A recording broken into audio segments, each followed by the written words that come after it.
승리하기 위해서 우리의 어벤져스 이재명 대표가 컴백을 했습니다. 컴백 일상이 굉장히 셌어요. 네, 이재명 대표가 당무를 복귀한 첫날 최고위 회의를 열어서 이놈의 정권의 실태를 규탄했는데요. 윤석열 대통령께서는 국정기조를 전면 쇄신해야 하고 무능과 폭력적 행태의 표상이 돼버린 내각을 총사퇴시켜야 한다고 말했습니다. 아, 내각 총사퇴를 걸고 나오실 줄 몰랐습니다. 그러니까 많은 사람들이 일단 진품 수박들 즙자는 것부터 많이 고민하고 계신데 지금 이재명 대표 입장에서는 굳이 내선비로 짤 필요 있겠느냐라는 주의인 거고 더 이상 왈가왈부하지 않기를 바란다. 보세요. 이재명 대표가 여기서 만약에 대선으로 집을 제대로 짜보겠습니다 하잖아요. 그러면 이재명은 사적 보복하는 쪼잔한 사람이라는 오명밖에 안 써요. 일종의 그쪽 프레임을 씌우겠죠. 그렇죠. 그쪽에서. 그렇게 되겠죠. 자, 그런데 그리고 사실은 숨어있는 수박들. 이 의미는 뭐냐면 여러분 그 가결표 던져가지고 지금 겉으로 드러난 걔네가 다가 아니에요. 그 49명이 얼마나 떨고 있겠어요. 그러니까 어차피 걔네들은 떨고 있고 걔네들은 끝났고 여러분이 알고 있어 맞아요. 그런데 제가 걔네들만 쳤다. 그러면 숨어있는 수박들이 암약할 수 있는 기회를 또다시 주는 거기 때문에 아예 이거를 그냥 내가 들켰을까 안 들켰을까를 가슴 졸여하면서 제대로 자기 신분을 숨기기 위해서 더 일 열심히 하는 척 하는 애들 내버려 두는 거예요. 그래서 그냥 내버려 그동안 그 수박 껍질을 지키고 있었던 밀정이가 너무 반기면서 우리 처벌 안 하실 거죠? 라고 하면서 메시지를 냈는데 옆에 우리 대표님께서 아니 나는 처벌하고 싶은데 좀 이러고 있기 때문에 이런 거지 썰어버리고 나면 이것들은 기어나가갖고 난리를 칠 건데 이걸 칠까 말까 하면서 그게 사람을 더 미치게 하잖아요. 계속 간을 보면서 다른 수박들도 저거 진짜 맞는 거 아니야? 이래서 쫄 수 있게끔 해놓고 그렇죠. 지금 급한 혁신 문제라든지 대여 투쟁들을 마무리를 지려고 하고 있습니다. 그러니까 지금 윤석열도 없는데 아무런 힘이 없는 모질이 김기현이 갑자기 단식 때도 안 와보던 놈이 만납시다! 라고 해서 넌 됐고 성렬이 오라 그래. 서희선은 만나줄게 라고 제안을 했습니다. 너 말고 네 진짜 주인 될 거야. 오유서 씨 행동대장도 안 되는 것이 와가지고 정답! 근데 갑자기 기현이랑 건이랑 손잡고 오면 어떡하죠? 자, 기사 한번 보겠습니다. 네, 이재명 대표가 대통령과 국민의힘 대표와 함께 만나는 3자 회동을 제안했습니다. 그 전날에는 김기현이 여야 대표의 민생협치회담을 제안을 했었죠.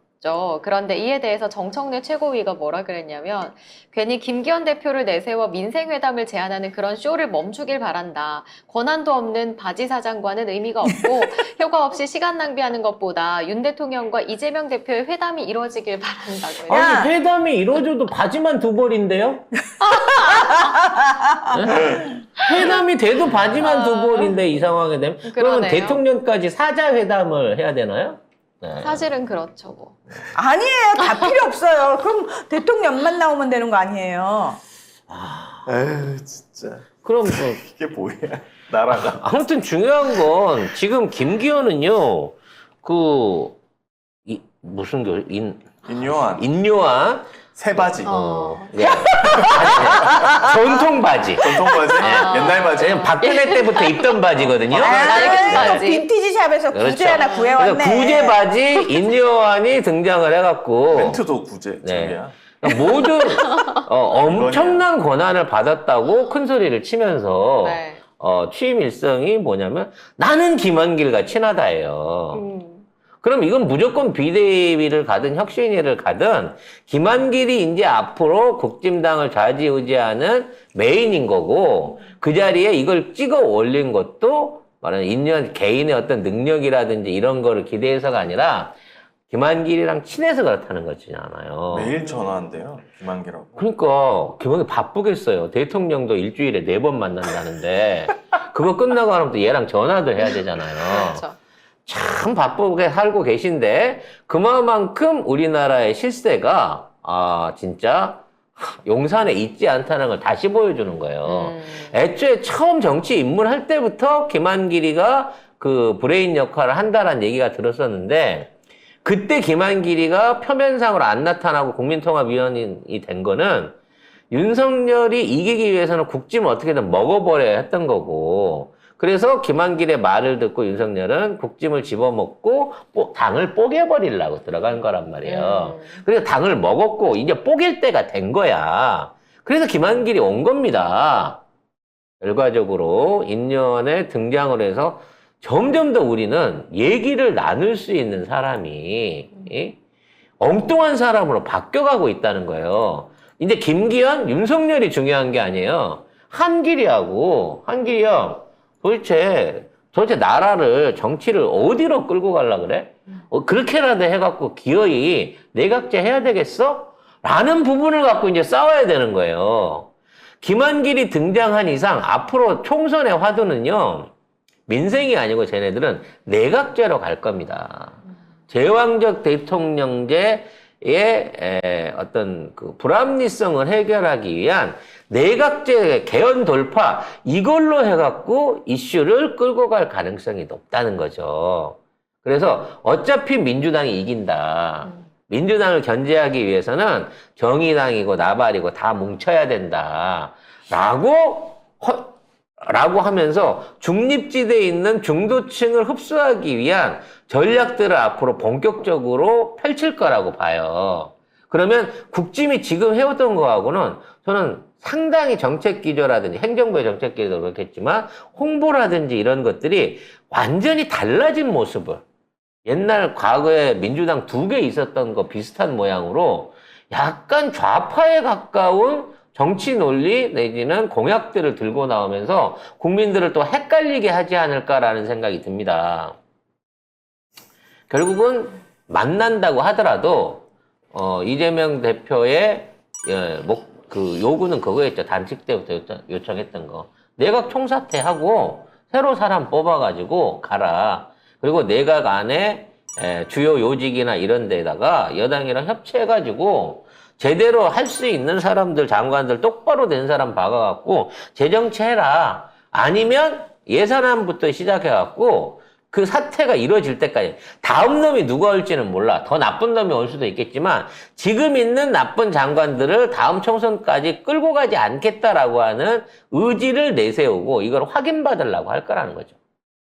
윤석열이 이거를 받아줘야 말아야 되나 고민하는 순간 사실상 레임덕에 빠져들게 될 것으로 예상이 됩니다. 이미 빠졌고요. 그리고 3자 회동 제안은 뭐 부정적인 입장인 것 같고 안 될 것 같아요. 안 되겠죠. 네.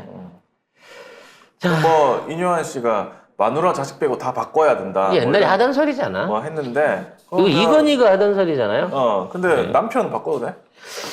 그리고 남편을 바꿔도 돼?